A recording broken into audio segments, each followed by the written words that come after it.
दोस्तों, ये कंपटीशन का दौर है और इस कंपटीशन के समय में अगर हम खुद की सेहत का ध्यान नहीं रखेंगे तो हमारा शरीर कई बीमारियों का घर बन जाएगा। आप पढ़ाई करते हो, जॉब करते हो, बिजनेस करते हो या घर के काम करते हो, लेकिन इसके साथ ही आपको अपनी सेहत पर ध्यान देना बहुत ही जरूरी है, वरना कम उम्र में ही कई सारी बीमारियां आपको होने लगेगी। और आपके आसपास ऐसे कितने ही लोग होंगे जो कम उम्र में ही बूढ़े और बीमार दिखने लगे हैं। आज के समय में छोटे बच्चों से लेकर बूढ़े व्यक्ति तक सभी में स्ट्रेस की प्रॉब्लम बहुत तेजी से बढ़ रही है। अधिकतर लोग स्ट्रेस में रहने के कारण अपने आप को बुरी आदतें लगा बैठते हैं, जिस कारण उनका शारीरिक और मानसिक संतुलन बिगड़ जाता है। आज सबसे बड़ी समस्या वजन का बढ़ना है। कई लोग स्ट्रेस में आकर खाना शुरू कर देते हैं, जिससे उनका वजन लगातार बढ़ते रहता है। वजन बढ़ने के कारण उनके शरीर पर अतिरिक्त भार बढ़ जाता है, जिससे उनका शरीर अधिक समय तक उनका साथ नहीं दे पाता और ऐसे लोगों को बड़े ही जल्दी BP, thyroid, blood sugar, heart blockage जैसी गंभीर बीमारियां होने लगती हैं। अगर हम अपनी डेली रूटीन को थोड़ा सा बैलेंस कर लेते हैं, थोड़ा सा परफेक्ट कर लेते हैं, तो हम कई सारी प्रॉब्लम से बच सकते हैं और एक हेल्थी लाइफ जी सकते हैं। अगर हमारी हेल्थ अच्छी है तो हमारा मन हर काम में लगेगा, चाहे वो पढ़ाई हो, जॉब हो, बिजनेस हो या घर के काम हो, और तभी हम अपने किसी भी काम में सफलता प्राप्त कर पाएंगे। आज की ये कहानी हमारी संपूर्ण दिनचर्या के बारे में है। अगर आप इसमें बताई गई डेली रूटीन को फॉलो करते हो तो आप एक स्वस्थ और निरोगी जीवन जी सकते हो। तो चलिए आज की कहानी शुरू करते हैं। एक शांत गहरी झील के किनारे एक गुरु अपना आश्रम बनाकर रहते थे। उनके आश्रम में दूर दूर से अनेकों विद्यार्थी शिक्षा ग्रहण करने आते। एक दिन गुरु अपने सभी शिष्यों को स्वस्थ, तंदुरुस्त, निरोगी जीवन शैली के बारे में बता रहे थे। गुरु बोले, 15 लघु एक दंड के बराबर होते हैं, 2 दंड एक मुहूर्त के बराबर होते हैं और 30 मुहूर्तों के मेल से एक अहोरात्रम बनती है और एक अहोरात्रम में 8 प्रहर होते हैं और सभी प्रहर 3-3 घंटे तक चलते हैं। इसमें से दिन के प्रहर है पूर्वाह्न, मध्याह्न, अपराह्न और सायंकाल, और रात्रि के प्रहर है प्रदोष, निशिथ, त्रियामा और उषा प्रहर। पूर्वाह्न से लेकर सायंकाल तक, यानी कि सुबह 6 बजे से लेकर शाम के 6 बजे तक हम जितनी भी दिन की गतिविधियां करते हैं उसे दिनचर्या कहते हैं। और प्रदोष से लेकर उषा काल तक, यानी कि शाम के 6 बजे से लेकर सुबह के 6 बजे तक हम जो कुछ भी करते हैं उसे रात्रिचर्या कहा जाता है। और आज हम संपूर्ण दिनचर्या और रात्रिचर्या के बारे में जानेंगे कि हमें कब, कैसे और क्या करना चाहिए और क्या नहीं करना चाहिए, क्योंकि जाने अनजाने में हम कई सारे ऐसे गलत काम कर बैठते हैं जो हमारे स्वास्थ्य पर बहुत बुरा असर डालते हैं। इसलिए हमारी दिनचर्या ऐसी होनी चाहिए जिससे हम जीवन भर स्वस्थ रह पाए और स्वास्थ्य सफलता का भरपूर आनंद ले पाए। इसके बारे में आयुर्वेद में विस्तार पूर्वक बताया गया है। हमारे चारों मुख्य वेदों में से अथर्ववेद का उपवेद आयुर्वेद की व्याख्या करते हुए चरक संहिता में महर्षि चरक कहते हैं, हिताहितम सुखम दुःखमायुस्तस्य हिताहितम मानम च तच्च यत्रोक्तमायुर्वेदः स उच्यते। अर्थात जिस ग्रंथ में हितायु यानी कि जीवन के अनुकूल, अहितायु यानी कि जीवन के प्रतिकूल, सुखायु यानी कि स्वस्थ जीवन, दुखायु यानी कि अस्वस्थ जीवन, एवं आयु के हित अहित के लिए आहार विहार एवं औषधीय का वर्णन जिस ग्रंथ में किया गया हो उसे आयुर्वेद कहा गया है। दिनचर्या एक संस्कृत शब्द है जो दिन और चर्या के मेल से बना है। दिन यानी कि सुबह, दोपहर, शाम और रात मिलकर एक दिन बनता है, और चर्या यानी कि नियमित गतिविधि, व्यवहार या फिर समय के हिसाब से काम करना होता है। कुल मिलाकर हम पूरे दिन में जो भी क्रियाकलाप करते हैं उन सभी क्रियाकलापों के मेल को दिनचर्या कहा जाता है। अभी मैं तुम्हें इसके बारे में विस्तार से बताऊंगा कि दिनचर्या में तुम्हें क्या क्या करना है। उससे पहले तुम कुछ बातों को समझ लो। जैसे दिनचर्या का जो मूल आधार है वह 4 प्रकार का होता है, जैसे निद्रा, आहार, योग और ब्रह्मचर्य है। निद्रा में सोना और उठना ये दोनों समाविष्ट है। आहार 3 प्रकार के होते हैं, सात्विक आहार, राजसिक आहार और तामसिक आहार। योग में सभी आसन आ जाते हैं। इन सभी चीजों से मिलकर बनती है एक स्वस्थ दिनचर्या। दिनचर्या अगर अच्छी है तो मतलब हम स्वस्थ हैं। अगर हम स्वस्थ हैं तो इसका मतलब है हमारा जीवन और ज्यादा सहज और ज्यादा स्थिर और ज्यादा मजबूत बन जाएगा। इसलिए हमें एक स्वस्थ जीवन शैली को अपनाना चाहिए। गुरु बताते हुए आगे बोले, अब यह बहुत ज्यादा जरूरी है कि मैं इस दिनचर्या में जितनी भी गतिविधियां बताने वाला हूं, तुम लोगों से जितना भी संभव हो उतना अमल में लाना अब शुरू करो। साथ ही इन सारी गतिविधियों को करने में कितना समय लगेगा यह भी मैं तुम सभी को जरूर बताऊंगा, क्योंकि कुछ लोगों को लग सकता है कि इन गतिविधियों को करने में पूरा दिन निकल जाएगा, तो ऐसा नहीं है। अब तुम सभी दिनचर्या को अपनाने के लिए पूरी तरह से तैयार हो चुके हो। सबसे पहले ब्रह्म मुहूर्त में जागना। जैसे कि मैंने तुम सभी को बताया है कि पूरे 24 घंटों में 8 प्रहर होते हैं, दिन के 4 प्रहर और रात के 4 प्रहर। लेकिन प्रहर 4 नहीं, 3 प्रहर होते हैं, क्योंकि जो अंतिम प्रहर होता है यानी कि उषा काल, यह सबसे महत्वपूर्ण प्रहरों में से एक है, क्योंकि यह प्रहर रात और दिन के प्रहर को अलग अलग करता है। यह प्रहर दिन और रात इन दोनों के लिए मध्य बिंदु का काम करता है, क्योंकि इस 3 घंटे के प्रहर में 1.5 घंटा रात और 1.5 घंटा दिन होता है। इसलिए ना यह दिन का प्रहर होता है और ना ही रात का प्रहर होता है। साथ ही इसी समय ब्रह्म मुहूर्त की शुरुआत हो जाती है, इसीलिए यह हमारे लिए और भी ज्यादा महत्वपूर्ण बन जाता है। बाकी तुम लोगों को तो पता है कि सूर्योदय के 1 घंटा 36 मिनट पहले ब्रह्म मुहूर्त की शुरुआत हो जाती है और आयुर्वेद में इसी समय पर उठने की सलाह दी गई है, क्योंकि इस समय हमारे शरीर में वात दोष का स्तर सबसे ज्यादा होता है, यानी कि हमारा शरीर कार्य करने के लिए तैयार हो जाता है। इसके अलावा भी अनेकों फायदे हैं। अब ध्यान से सुनो उषापान के बारे में। उषापान, इस पर कई सारे लोगों को कई सारी शंकाएं हैं, इसे समझना अति आवश्यक है। तो सबसे पहले ये समझो कि उषापान का मतलब क्या है। रात्रि का अंतिम प्रहर, जिसे मैंने महत्वपूर्ण प्रहर कहा है, यानी कि उषा प्रहर, इसी प्रहर के नाम से उषापान बोला जाता है। उषापान यानी कि सूर्योदय से पहले पानी पीना, अर्थात सूर्योदय से पहले पानी पीने को उषापान कहा गया है। इसमें कुछ महान विद्वानों का कहना है कि उषापान हमें सुबह उठते ही खाली पेट बासी मुंह से पानी पीना चाहिए, और कुछ लोगों का कहना है कि ऐसा नहीं करना चाहिए। और आयुर्वेद कहता है कि जब प्यास लगे तभी हमें पानी पीना चाहिए।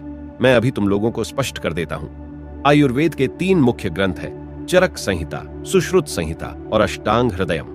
इन तीनों में इसके बारे में कहीं भी वर्णन नहीं मिलता कि हमें पानी बासी मुंह से पीना चाहिए या नहीं।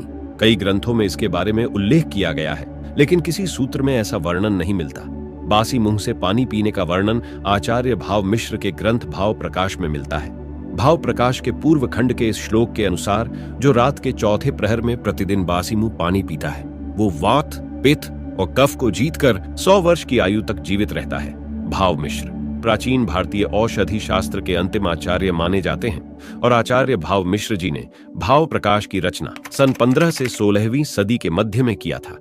मैंने इसका स्पष्टीकरण तुम सभी को समझा दिया है। अब तुम अपने ज्ञान के हिसाब से चल सकते हो। अब इसके बाद आता है शौच कर्म। गुरु समझाते हुए बोले, ब्रह्म मुहूर्त में उठने के बाद हमें सबसे पहले शौच कर्म का काम पूरा कर लेना चाहिए, क्योंकि इस समय शरीर में वात दोष का प्रभाव बना रहता है, जिससे आंतों में जमा मल सहजता से शरीर से बाहर निकल जाता है। इसलिए इस समय उठने पर हमें शौच कर्म करने में कोई भी परेशानी नहीं होती और हमारे पेट की सभी आंतें सहजता से साफ हो जाती हैं, जिस कारण हम जीवन भर निरोगी और स्वस्थ रहते हैं। शौच कर्म करने के बाद है दंत धावन, यानी कि दांतों की सफाई करना। हम साधारणतः दांतों की सफाई के लिए दातुन या मंजन का इस्तेमाल करते हैं। इनमें से तुम जो भी करो, सबकी प्रक्रिया अलग अलग है, और अगर तुम सही प्रक्रिया से अपने दांत साफ नहीं करोगे तो तुम्हारे दांत खराब होने की संभावना बढ़ जाती है, जिससे तुम्हें शारीरिक और मानसिक दोनों तरह की समस्याएं हो सकती हैं, और ये समस्याएं जीवन के अंतिम समय तक रह सकती हैं। इसलिए दांतों की सफाई सही तरीके से करना बहुत ही जरूरी है।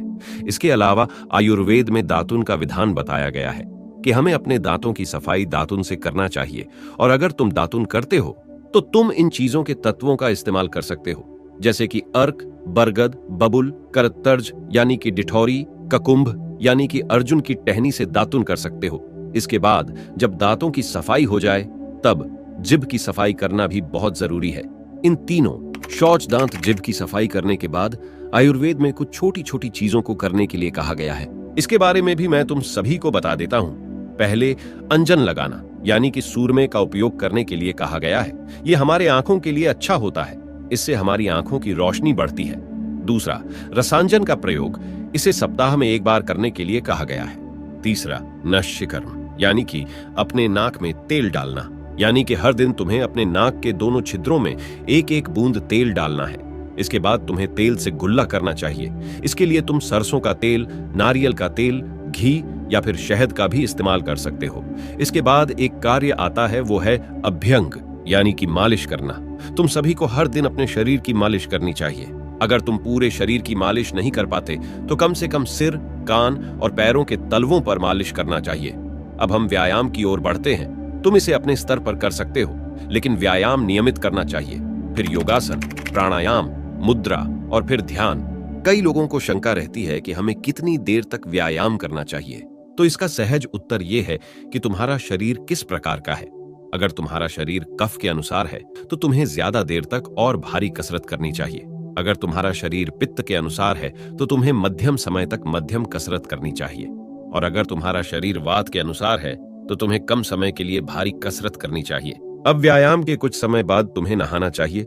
अब इस पर भी तुम्हें ठंडे पानी से नहाना चाहिए या फिर गर्म पानी से, ये भी तुम्हारे शरीर पर निर्भर करता है। गुरु ने इसका स्पष्टीकरण करते हुए कहा, किसी को ठंडे पानी से नहाना अच्छा लगता है तो किसी को गर्म पानी से। आयुर्वेद में हल्के गर्म पानी से नहाने के लिए कहा गया है, लेकिन गर्दन के नीचे यानी कि गर्दन के नीचे सभी भागों पर हल्के गर्म पानी का इस्तेमाल कर सकते हो। लेकिन अगर सिर स्नान के लिए अधिक गर्म पानी का इस्तेमाल किया जाए तो इससे तुम्हारे बाल गिर सकते हैं और आंखों की रोशनी कम हो सकती है। स्नान के बाद हमें अल्पाहार करना चाहिए। पूरी तरह से ताजा और ऊर्जावान होने के बाद हम चाय पी लेते हैं। यह चीज तुम्हें टालना चाहिए, क्योंकि प्रातः काल में किया हुआ हर एक कार्य तुम्हारे पूरे दिन पर प्रभाव डालता है। इसलिए तुम्हें सुबह हल्का और स्वास्थ्य को बढ़ाने वाला अल्पाहार करना चाहिए, और अल्पाहार हमेशा सूर्योदय के बाद ही करना चाहिए।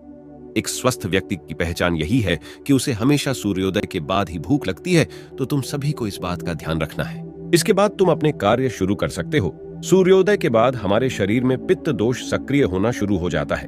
तुम अपने कार्य को लगातार दोपहर तक कर सकते हो। दोपहर में तुम्हें दिन का सबसे अधिक भोजन करना है, यानी कि पूरे दिन भर में इस समय हमें सबसे अधिक भोजन करना चाहिए। इसके बाद तुम आराम के लिए थोड़ी देर तक सो सकते हो, लेकिन यह भी तुम्हारे शरीर के अनुसार निर्भर करता है। अगर तुम्हारा शरीर कफ अनुसार है तो तुम्हें इस समय सोना नहीं चाहिए।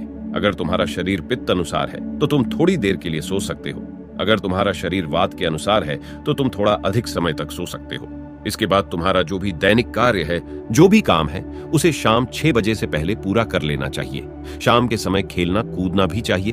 शाम के 6 बजे तक हमारा सारा काम समाप्त हो जाता है और इस समय सूर्यास्त भी हो जाता है और हमारी दिनचर्या भी समाप्त हो जाती है।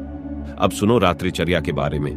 तो अब तुम लोग यह जान लो कि हमें रात्रिचर्या में क्या क्या करना चाहिए। जैसे कि तुम्हें पता है कि रात्रिचर्या के अंदर भी 4 प्रहर होते हैं: प्रदोष प्रहर, निशिथ प्रहर, त्रियामा प्रहर और उषा प्रहर। उषा प्रहर के बारे में मैंने तुम सभी को विस्तार से बता दिया है। और निशिथ प्रहर और त्रियामा प्रहर, इन दोनों प्रहर में 3-3 घंटे करके 6 घंटे तक हम सोते हैं। अब प्रदोष प्रहर के बारे में भी समझ लेते हैं। तो रात्रिचर्या में भोजन और निद्रा, यह 2 सबसे महत्वपूर्ण कार्य है। पहले सुनो भोजन के बारे में। अगर तुम्हें 9 बजे सोना है तो इससे 2 घंटे पहले तुम्हें भोजन कर लेना चाहिए, और भोजन करने के 2 घंटे बाद ही तुम्हें सोना चाहिए। दोस्तों, आज के मॉडर्न जमाने के हिसाब से सोने से पहले जो 1-2 घंटा बचा रहता है, उसमें हम या तो मोबाइल पर गेम्स खेलते हैं, या फिर इंस्टाग्राम पर रील्स देखते बैठते हैं, या फिर हम कोई मूवी देखते हैं। तो इन सबको आपको अवॉइड करना चाहिए। सोने के पहले आपको किसी भी तरह के इलेक्ट्रॉनिक चीजों का प्रयोग नहीं करना चाहिए। आप अपने बेडरूम में थोड़ी डिम लाइट पर अपना काम कर सकते हैं। आप इस समय पर गेम्स खेलने के बदले कोई रचनात्मक कार्य कर सकते हैं। रील स्क्रॉल करने के बदले आप कोई बुक पढ़ सकते हैं। मूवी देखने के बदले आप किसी की प्रेरणादायी आत्मकथा पढ़ सकते हो। इन सब के बारे में आप सभी को पता है कि ऐसा क्यों करना चाहिए। इसके बाद आपको 9 से 10 के बीच सो जाना चाहिए। इस दौरान सोते समय आप पॉजिटिव थॉट, विजुअलाइजेशन या एफर्मेशन कर सकते हो, जिससे आपके थॉट प्रोसेस में पॉजिटिविटी आएगी, जिससे आप जो चाहे वह मैनिफेस्ट करने के लिए तैयार होंगे। ये थी स्वस्थ जीवन जीने की संपूर्ण आयुर्वेदिक दिनचर्या। दोस्तों, आशा करते हैं आपने इस कहानी से कुछ सीखा है। तो हमें कमेंट्स करके जरूर बताएं। आपके कमेंट्स हमें प्रेरणादायक कहानियों को लाने के लिए प्रेरित करते हैं, और ऐसे ही प्रेरणादायक कहानियों के लिए हमारे चैनल को सब्सक्राइब जरूर कीजिए और बेल आइकन को प्रेस कीजिए। मिलते हैं अगली कहानी में। तब तक के लिए अपना ध्यान रखें। जय बुद्ध, जय भारत।